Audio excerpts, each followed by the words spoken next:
Good morning, everyone, and welcome back to Coffee and Headlines, our morning get together live here on Facebook, where well, you know the drill, where we examine headlines from our city, from our state, from our country, to see how we can best have an awesome life here in Puerto Vallarta as a community of English speaking locals. We combine those headlines with your own comments, your tips, your suggestions, and your questions. And that's what we do, and hopefully connect better with one another, connect better with our destination, connect better with the country that we've chosen to live in, and this is what we do. And it's always a pleasure to see you. It's always a pleasure to read your good mornings. And today is Saturday, November 13th. It is Saturday, which is a great thing because it's the weekend. And today we have news. Actually, we have three things. We have news, we have a poll, and we have a rabbit hole. It's that simple. We're going to go through a few news items that we have. And I have a loaded question that I want to ask you just to get a sense as to where we're at as far as something important. And then we are going to travel down a Mexican musical rabbit hole. Why? Because it's Saturday. Who wants some heavy news today? So there we go.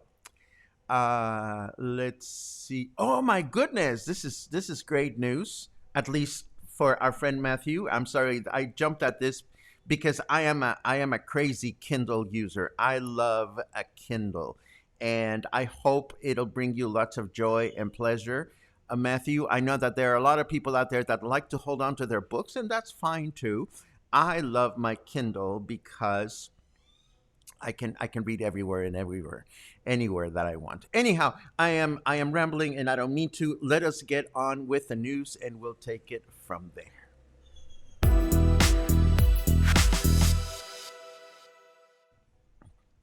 Well, for starters, it's beginning to feel a lot like Christmas in the national COVID-19 stoplight indicator, which was updated yesterday for the following 2 weeks. Do you want to see why? Well, here we go.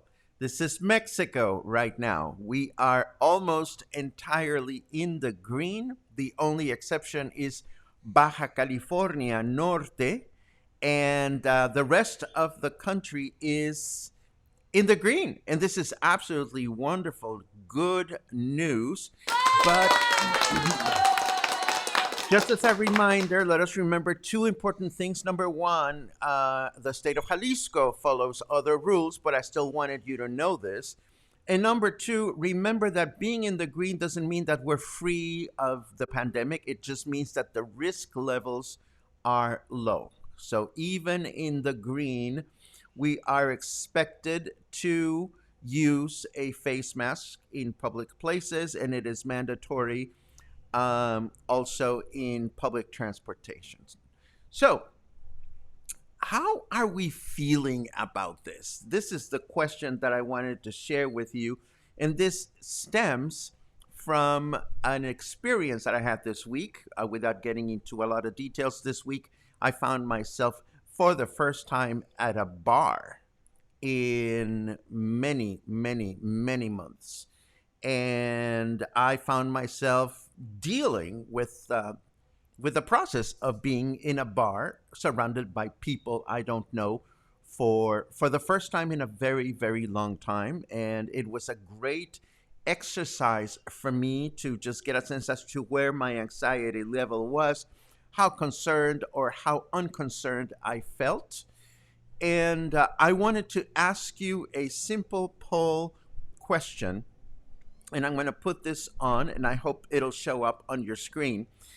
When it comes to embracing this new normal that we're in, what is it that you find overwhelming about going out? Is it the odds of catching COVID 19? Is it the fact that because we've been isolated, all of a sudden every place we go feels crowded out there? Is it a little bit of both? Or is it that you are actually not overwhelmed and you are comfortable out there as it is? I am curious to see where you're at, just because it helps me get a sense as to whether I'm losing my mind or where I'm at. Um, Actually, I can tell you where I am at. For me, it's not so much COVID anymore. I am going out, going around my business and doing things, and knowing that although I am double vaccinated, there is the possibility um, that I might catch COVID, just like I might catch the flu, or I might catch influenza, or I mean, dengue or whatever. But what I found that overwhelmed me the most is finding myself surrounded by a lot of people that I didn't know. And so it's actually, for me, it's not so much COVID anymore. It's the density of people around me. For better or worse, I've just gotten used to not being around all that many people and being very choosy about the people that I spend time with. So I'm gonna leave that up. Hopefully, we will come back to this and take a look at some of your answers in a little while. Moving right along to other headlines, I want to let you know that Puerto Vallarta scored big in the most recent edition of the Travvy Awards. The 2021 Travvy Awards are now in their seventh year, and this is a new award, well, relatively new award, that has quickly earned its reputation as the Academy Awards of the travel industry. The Travvies recognize the top suppliers, destinations, technology providers, and attractions as selected by those who know them best. I don't know about that. Selected by travel agents. So Puerto Vallarta scored big as best tourism board, having the best tourism board, best culinary destination, best honeymoon destination. And in fact, why don't we jump into the different awards themselves so we can see what is going on in these Travvy Awards. If we scroll down, you'll see a lot of information, and you will also see that they have a lot of categories: airline consolidators, whatever that is, car rentals, cruises, so forth and so on. And by doing a quick search for the word Vallarta, I'm going to try to jump into the awards that Puerto Vallarta won. We won gold as Mexico's best culinary destination. Yucatan also got gold. So we already knew that. We knew that eating here is a favorite, fabulous sport. We also got silver as overall best destination in Mexico. Riviera Nayarit got gold. It is worth mentioning. San Miguel de Allende got the bronze. Puerto Vallarta won as the best honeymoon destination. Good to know. And again, Puerto Vallarta's tourism board won as the best Tourism Board. Oh, and there's another one here: Best Honeymoon Hotel or Resort, the Hard Rock Hotel Vallarta, which is in Nuevo Vallarta, won bronze as the best honeymoon hotel destination. So this is this is good news. This is good news for Puerto Vallarta as it continues to be an important travel destination and tourism destination in Mexico. Speaking of travel and tourism, in case you were wondering why there are so many Mexican nationals out and about, we are in the middle of a long weekend, in case you didn't know. As you know, November 20th is the date in which we commemorate the beginning of the Mexican Revolution. However, November 20 is one of those official sliding holidays that moves about, and in Mexico it is celebrated on the third Monday of the month, which is this coming Monday. So expect certain things to be closed on Monday, and expect an unusual amount of local tourists or Mexican national tourists throughout the city still on Monday, because many folks apparently came to Puerto Vallarta or are here enjoying the long weekend. I also have an update on this whole situation between not Uber, InDriver, and the state of Jalisco Secretary of Transportation. Things are getting uglier because not only did they start operatives in the city to stop and find drivers, they are now actually sending messages directly to the driver's cell phones via WhatsApp. And here's a screenshot of one of such messages. This one reads, "Stop, Juan Carlos," Juan Carlos being the name of the driver. "Turn off your InDriver app and stop driving, or you will be stopped and your vehicle will be stopped and you will be fined. So cancel your trip immediately. We have found you via satellite and in our database, and we have a patrol 1 kilometer away from you." How about that? So now, this is what the Secretary of Transportation is doing. Now, why is this happening? Well, I took an Uber drive this week when I was going into town at some point, and I asked the driver if he knew anything about the situation. And apparently, InDriver as a company is finding itself in the same predicament where Uber was just a few months ago, in which the government was trying to get the company to abide by paying taxes and so forth and so on, which Uber now does. InDriver apparently is not so keen on doing that, not to mention the fact that, as I understand it, and this has been explained to me by several Uber drivers, if you want to be an InDriver app, there are no forms to fill. There is no paperwork. There's no verification of anything. Apparently, you just put the app on your phone, and ta-da! All of a sudden, you are an InDriver driver. But are you paying taxes? No. Is the company offering users any kind of insurance? Apparently not. Is Uber a better deal than InDriver? Probably yes. Now, do I understand why the government is taking this approach to stopping InDriver drivers? I don't know why they do it this way. I don't know why they cannot make a phone call to the company and get their paperwork in order.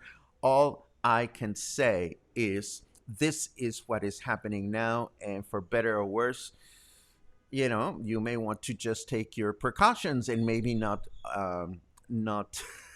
still giggling about the soggy panela, says Kimberly. I'm sorry, that just totally distracted me. Anyhow, what I was getting ready to say is, if you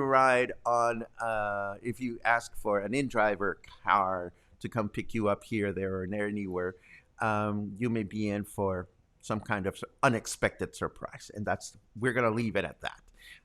Take your chances if you wish to take your chances. Let us take a quick look at our weather to see what we can expect for this weekend.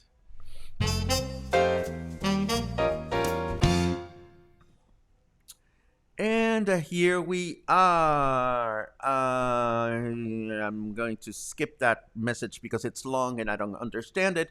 But what we want to know, yesterday somebody was asking, is it ever 26 degrees in Puerto Vallarta? Well, it is 26 degrees right now, which is a good thing. Humidity is higher than yesterday. It's 81%, and our temperature in Fahrenheit degrees is 80. Our weather forecast for today is humid. High temperature of 32, low temperature of 20.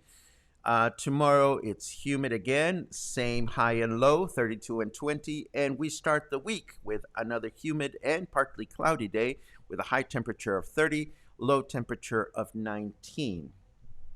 I forgot to give you our usual welcome warnings or indications. We will be getting to your comments at the end of the broadcast, as always. And of course, if you are new, let us know, because we want to know that you are new, and you can do that by writing the word new in your comment, and we'll give you a nice welcome. Now, moving right along, do you know this song? What a difference a day makes, 24 little hours. Do you know this one? Brought the sun and the flowers where there used to be rain. Well, you may or may not know this song. You need to be a certain age to remember this beautiful singer, Dinah Washington. And in this song, it's not a new song, it's a fairly old song. But the question that I would like to ask you now is, who wrote the song? Well, I'm going to give you two clues. The first one is the composer is a she. And the second clue that I'm going to give you is that she is Mexican. Meet María Joaquina de la Portilla Torres, known to the world by her married name, María Grever, the first female Mexican composer to achieve international acclaim. Of course, the song she composed is Cuando Vuelva a Tu Lado.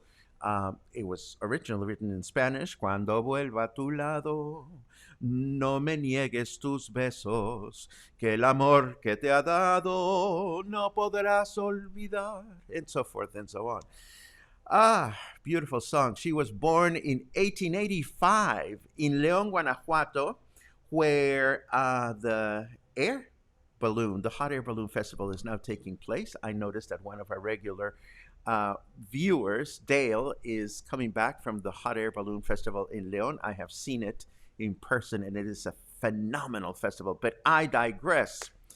María Grever was born in 1885 in León, Guanajuato, but at the age of 6, she moved to her father's natal city, Sevilla, in Spain. At some point in her life, at a very young age, she studied music with this guy. And in case you don't know who this guy is, he is Claude Debussy, none other than the famous French composer Claude Debussy. So María Grever studied music with Debussy, and in 1900, at age 15, she returned to Mexico City to continue her musical studies. And at age 22, she married an American executive by the name of Leo Grever. And they moved to New York City, where she remained until her death. Although I must say that part of her will and testament was to have her remains be returned to Mexico upon her death. But while in New York City, she rose to fame in the film industry, composing a huge number of songs for Paramount Pictures, working closely with artists such as Benny Goodman. María Grever wrote almost 1,000 songs, many of them. And even earlier this year, Google celebrated María Grever with a Google Doodle on February 11th, celebrating the 83rd anniversary of the release of her song Tipitín, which was popularized in the United States by the Andrews sisters. There were 3 of them. Today, I would like to introduce you to one of her songs, Alma Mía, for very specific reasons. But before I explain my reasons, let us take a quick look at the lyrics, which I'm going to translate on the go. Alma Mía is the name of the song, and I am blocking the title. Well, I'd rather block the title than the... Whoops, there, I remain there. Alma mía, sola, siempre sola, sin que nadie comprenda tu sufrimiento, tu horrible padecer, fingiendo una existencia siempre llena de dicha y de placer. Now, let me explain this. The song says, soul of mine, or my soul, always alone, without no one to understand your suffering, your horrible affliction, pretending to live a life always full of pleasure and happiness. Then the song continues with the following. Si yo encontrara un alma como la mía, cuántas cosas secretas le contaría. Un alma que al mirarme sin decir nada, me lo dijese todo con la mirada. Un alma que embriagase con suave aliento, que al besarme sintiera lo que yo siento, y a veces me pregunto qué pasaría si yo encontrara un alma como la mía. What does that mean? If I were to find a soul like mine, there's so many secret things I would share with it. A soul that just with one look, without saying anything, would tell me everything with its eyes or its gaze. A soul that would intoxicate me with its soft breath, that would feel upon a kiss what I feel. And sometimes I wonder what would happen if I found a soul just like mine. And that is the song that María Grever composed, Alma Mía. So, oh my God, I get goosebumpy just by reading this, and because it's a beautiful song. And if you find me getting all glowy and giddy, it's because we're talking about Mexican music, and there's so much beauty here. Let's unpack this by following the good old-fashioned 3 W's. Who is singing this song? To whom? And what is the song about? Well, let's break this down. Clearly, this song is being sung by someone who's having a dialogue with his or her own soul. So the song is being sung by a person, a male or a female, we don't know. It's being sung to his or her own soul. And the song is about loneliness, about how lonely this soul feels and what would it feel like if this particular soul were to find another lonely soul such as that. Parenthetically, this business of the 3 W's is part of what us musicians go through when we break down music to interpret it, to record it, to sing it, to produce it, to film it, to do something with. And I want to make a bitchy parenthetical moment here because oftentimes we find ourselves in situations in which we hear people singing songs and we don't connect with them. And a lot of times this happens because a lot of singers, and I'm going to generalize here a little bit, a lot of singers don't go through this basic exercise of diving into the song and thinking about what the song means. Who is the song for? What is the song about? And how is this going to affect my interpretation of the song? You know, it's very easy to say, oh, I have a high-pitched voice. I sound like Prince. I might as well turn my voice into a Prince revival show and perform with tracks and not really think much about the meaning of the songs, the context of the songs. But I don't want to get ugly here and finger point anyone. I'm just saying that this is what we do when we analyze music. And there are more W's. You know, you can also ask yourself, where is this song taking place? When is the song taking place? Is it taking place in a city? Is it taking place in a field? Is it early in the morning? Is it late at night? And these more visual cues are cues that a record producer have at their disposal to create music videos, or when a film director is thinking, well, I'm going to make a film about this book that I read. The book may provide enough cues for the film director to say, well, my movie is going to take place in a city or in the country. Is it going to take place in medieval times or in the future? So all of this can be extrapolated just by taking a little bit or paying a little bit of attention to the lyrics. So why this song and why today? Well, a few days ago, I discovered a version of the song as recorded by our Mexican favorite, Natalia Lafourcade. And I had heard her recording of the song before, but I had not seen the music video for it.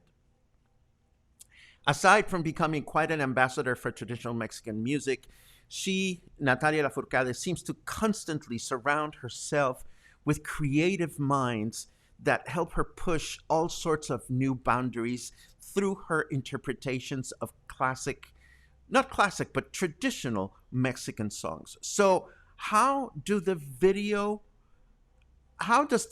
lyrics of the song inform the video producers for the music video for this particular song? Well, let me break it down so that when you listen to it and watch the video on YouTube, if you haven't, you will be better informed as not music professionals or simply as regular people, and the song will affect you more deeply, or hopefully as deeply as it affected me. I was a mess and I was crying as I was watching the particular video. The video that Natalia Lafourcade produced for this song starts with a black screen, and then we hear this off-camera female voice, which sounds like an a senior lady. We hear the phrase, "Sí, me siento sola," or "Yes, I feel lonely." And then the voice continues, "But I go to bed early and I watch TV." And while we're hearing this voice tell a story, we begin seeing a series of black and white shots taken at a place that looks like a retirement home for the elderly. The voice continues saying, "But being here, there are times in which sleepiness overcomes me. Me gana el sueño," she explains. "I can't explain why, but solitude makes me sleepy." And we get to see all these shots of elderly men and women, senior citizens, in what seems to be a senior home. And the voice finally says, "How can I explain? Sometimes I feel like I have too much time in my hands. The time travels slowly." And with these words, so the song begins. And you can clearly hear Natalia Lafourcade singing these beautiful lyrics of, "Soul of mine, always lonely, without people understanding my afflictions." And you can hear her voice and the two guitars very clearly. She's accompanied by Los Macorinos, the guitar duet that has been working with her in her latest couple of albums. And as the song continues, you can begin hearing some of the ambient sound of the retirement home. And we begin seeing shots of some of the folks watching and singing along. Their mouths are moving, mouthing the words of the song obviously having been quite popular through the passing of time. And by the end of the song, the ambient sound has been fully added to the audio mix, and you can hear an entire group of senior folk, men and women, singing along. At this point of the song, I was just overcome with emotions, and I began to cry. And at the end of the song, everyone breaks into applause, and it becomes perfectly clear to me that Natalia Lafourcade chose to not only film this music video at a retirement home, they probably offered an entire recital for these people that were there. And And now we know that whereas we think about these romantic songs as songs for the young, it is really touching to see that she would choose to interpret this song in the context of a senior retirement home. Yesterday, Natalia Lafourcade released a short film titled Un Canto por México, el Musical, or A Song for Mexico, the Musical. This is a 22-minute long film, which you will find in YouTube, and it will give you the link in the show notes. In this film, she performs new live versions of some of the traditional Mexican songbook she's been exploring in recent years, and which has earned her a Grammy Award for Best Regional Mexican Music Album for the first volume, and a Latin Grammy Award for the same record, and also a Latin Grammy Award nomination this year for volume number 2. At 37 years of age, Natalia Lafourcade has become not only one of the most talented Mexican female performers, but she has also earned a highly respected place as she defends our musical heritage, our history, our legacy. And if you have not explored her music, I strongly recommend the 2 videos I've mentioned here, for which I will share links in the show notes. And this ends our little journey through Natalia Lafourcade's rabbit hole, which I wanted to share with you today. And now I would like to take a quick look at your comments just to see what you guys are thinking about. Lots of goodbyes, lots of goodbyes. Lots of good mornings from you guys, and I very much appreciate those as always. Karen loves her new phrase, Feliz Sabadaba. We love Sabadaba. It's such a great way to say Saturday. Let's see. Kathy is happy because Den has forced technology to do what he wants. If I could force technology to do what I want, I would be a slut. That's all I'm going to say. Let's see what else we have. Christy is in town. Yay! It's good to see you, Christy, and I look forward to seeing you later on this week. Let's see. We talked about Matthew's Kindle. So very happy to hear that. Oh, great. A connection. Killer lunch at Birreria Tío Toño from Paco's Versalles Food Tour. Still smiling. Thanks for the recommendation. Berlin 108. Mushi, I am so very happy that you went there. Every time we hear of a successful connection that we make here, then it is a good thing to hear. Let's see. Humbug, says Liz. Please remember that for some people, this time accentuates isolation, which is my reminder to go back at the poll and see how things look like. Let's see. What? What do you mean live video blocked? I don't understand. How very bizarre.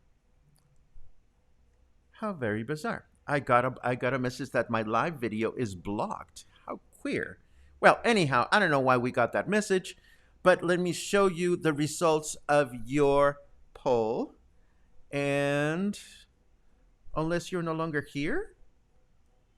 Wait, I'm still live, so I don't know why I cannot see you anymore.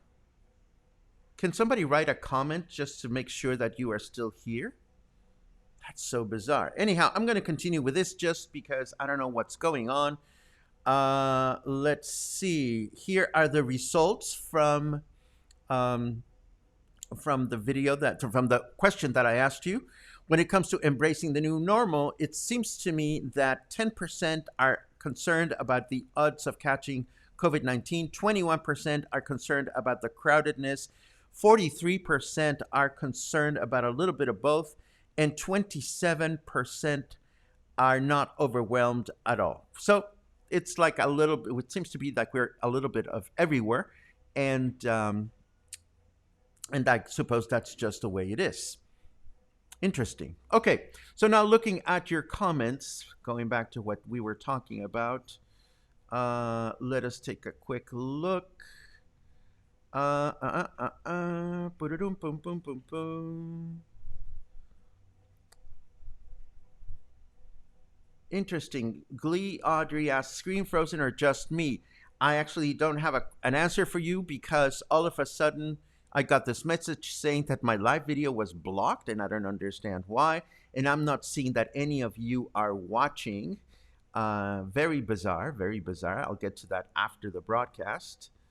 Um, let's see. Let's see. I'm looking for cues. Kimberly's still giggling about the soggy panela. Oh my goodness. Uh, and it was Dale, who I was mentioning earlier, who is in the bus station coming back from Leon. I hope you enjoyed the balloon festival. Um, let's see what else we have. Thank you very much, Michal. Michal tells me that you can see me, but you cannot comment. Again, I don't understand what happened that Facebook decided to block the comments. I'm going to look into that. I don't quite know why Facebook would choose to block this particular broadcast. Let's see what else we have. Albert says, "Oh, how I have missed Music Mondays. Thank you for this, Paco. It's wonderful." Well, it's my pleasure. Music is always something that means a lot to me, as you well know. Uh, let's see what else. Beautiful share, says Kate. Thank you very much. Uh, Matthew says, listen to Fernando de la Mora's recorded version of Alma Mía and Júrame. Absolute best. Both are Eduardo Magallanes arrangements, and yours truly is playing in the background orchestra. That's great to hear. Yay! Well, I suppose this brings us to the end of our broadcast. I'm going to do some research as to why Facebook would choose to block the broadcast. I don't understand. We didn't do anything obnoxious or pornographic or otherwise unruly. But maybe it's because it's Saturday. Anyhow, if you're not able to comment, I apologize. I'll look into this and try to figure out what went wrong. And we learn from these situations. Hopefully, we'll figure out exactly what is it that upset Facebook, and I'll keep you posted. I hope you enjoy the rest of your weekend. And as always, stay kind, stay happy, stay healthy, stay mindful of your well-being and that of your loved ones. Have a great Sunday. Tomorrow is our day off. And I will see you next week, Monday, early morning, as always. Have a great one.